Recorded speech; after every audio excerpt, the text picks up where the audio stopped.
All right, in this video, I'm going to talk about how to change the IP address of your laptop or your computer at home. Because for us to get connected and download to the Micro H20 PLC controller, we're going to use the Ethernet port that is on your laptop to connect to the Ethernet port that is on the Micro H20.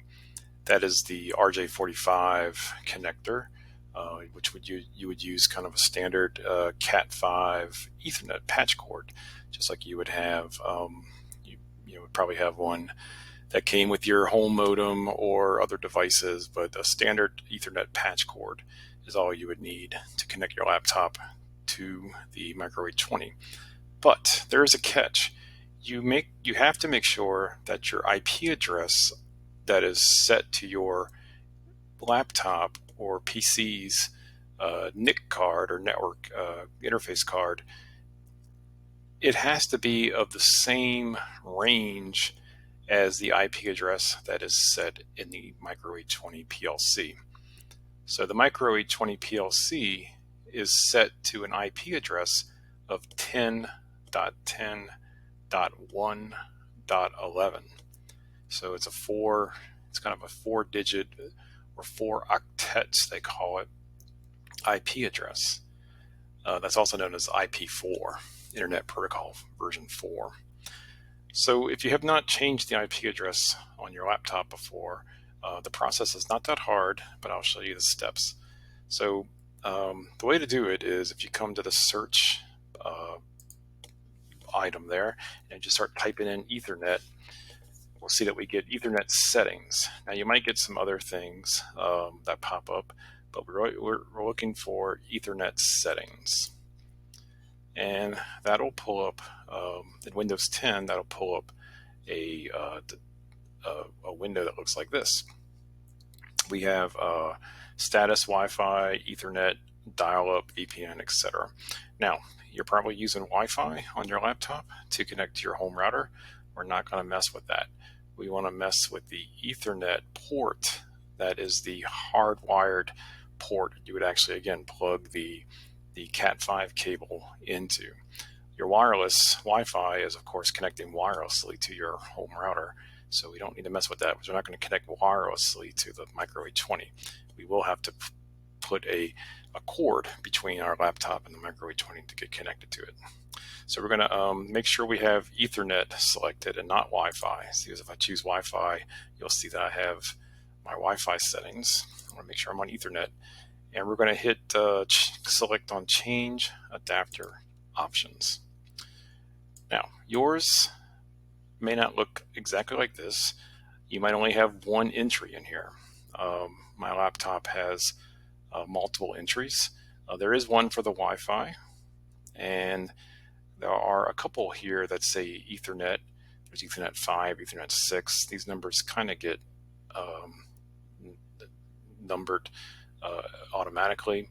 So yours may not be exactly 5 or 6. Yours might be just 1, or might just say Ethernet. But this is the guy I want right here. But see, this one says disabled, and also says that it's for the Siemens PLC SIM virtual Ethernet. So that's a very specific Ethernet that was created for this Siemens software.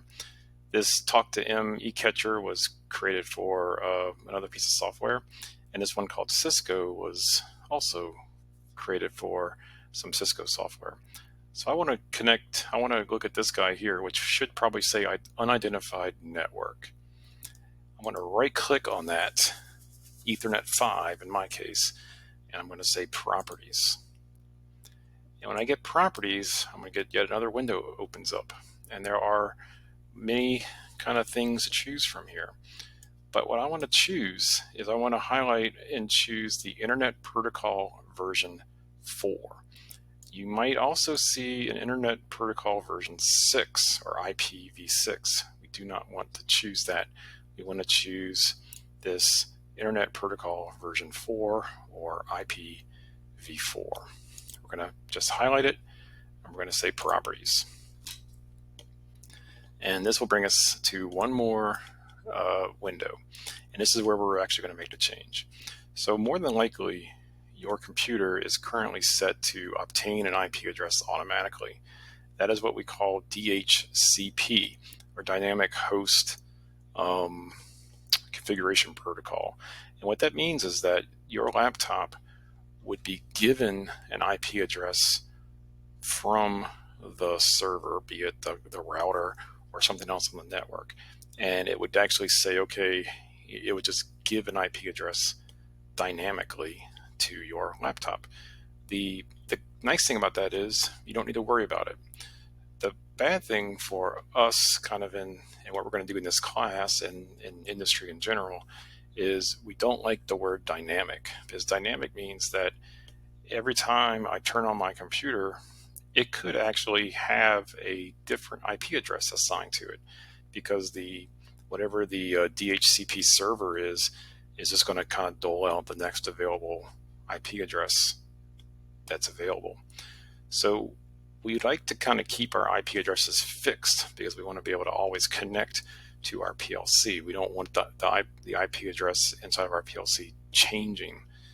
So we want to do what's called a static IP address, one that will be set and fixed and will not be changing. So what we're going to do for our laptop, we also need to set it to a static, because we need to make sure that our IP address of our computer, again, is on the same range as the IP address that's in the PLC. So we're going to click on use the following IP address. And this will now open up these boxes for us to type in. And you can type any number you want to an extent here. The main key is that the last digit, or the last octet, has to be a unique number. It cannot be the same number as the PLC. I should say that the first 3 digits will have to match. So I say that they could be any number you want. Octets 1, 2, and 3 do have to match, but this 4th octet can be any number you want, as long as it is not the same as the PLC. So the first octet will be 10. Second octet will also be 10. The third octet will be a 1.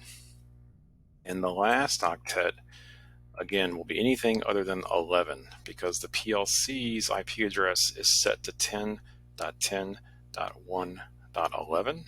So we cannot have this computer being .11 as well, because that'll be an IP address conflict. So we can set it to anything we want besides 11. I typically set my laptop to 99, just because now that is now set that IP address. The second thing that kind of gets populated automatically is the subnet mask. It'll automatically fill this in. We could go ahead and leave this the way it is.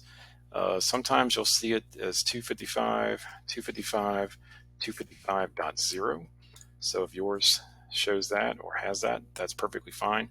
The key here is that we want to make sure that this last octet is a 0. So the first 3 can be 255, the last must be a 0. And we don't need to type anything into a default gateway. We can leave that box empty. We can leave the bottom 2 boxes empty, and we're going to hit OK. That has now changed. Just by hitting OK, that has now changed my IP address of my card to of my internal NIC card to 10.10.1.99. I can close all these windows out. Now, one way we can kind of test to see if this actually took effect is if I come to my command prompt line,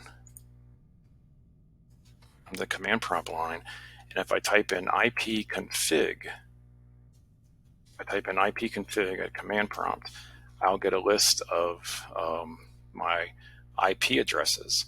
It will show both my wireless and my Ethernet adapter 5. So now it's shown that Ethernet adapter 5 is IPv4 address is set to 10.10.1.99. My wireless LAN adapter, you can see, is 192.168.86.121. And again, that was dynamically provided to my laptop from my router at home.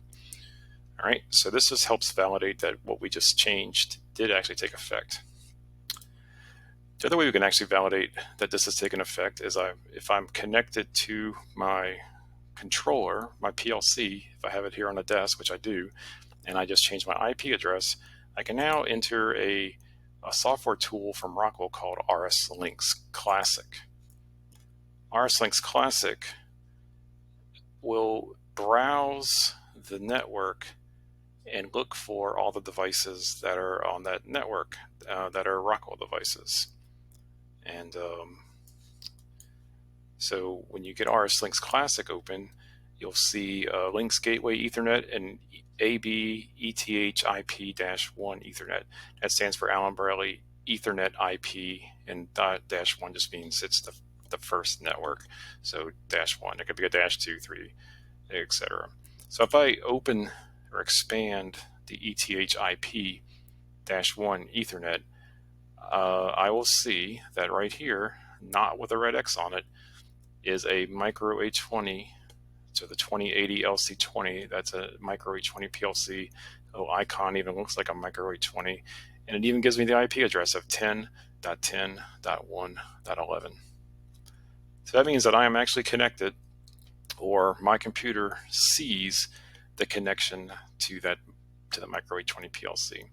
If you see a red X, then that means that this device is either not available, it's not turned on, it's not on the network, or it's an IP address range that we don't have access to. In this case, these are all 10.10s.1s, so if these were connected, then they would actually show without a red X, they would show as being available. If you don't see anything here, sometimes the trick is you can unclick this auto browse and hit refresh, and that will kind of recycle or refresh the list. Another trick you could do at times is you just close this and reopen it, and sometimes that will refresh the list as well.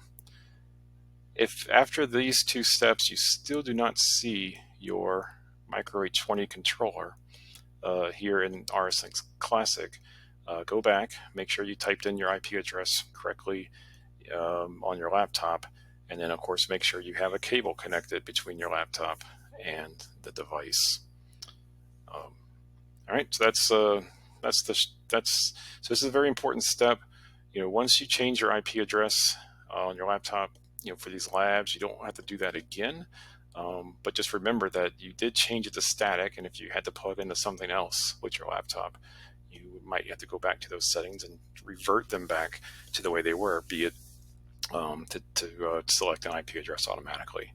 So it's a very handy trick to know. You will have to kind of change it back and forth quite frequently, especially when you're working with products like this that require an Ethernet connection to get connected to them.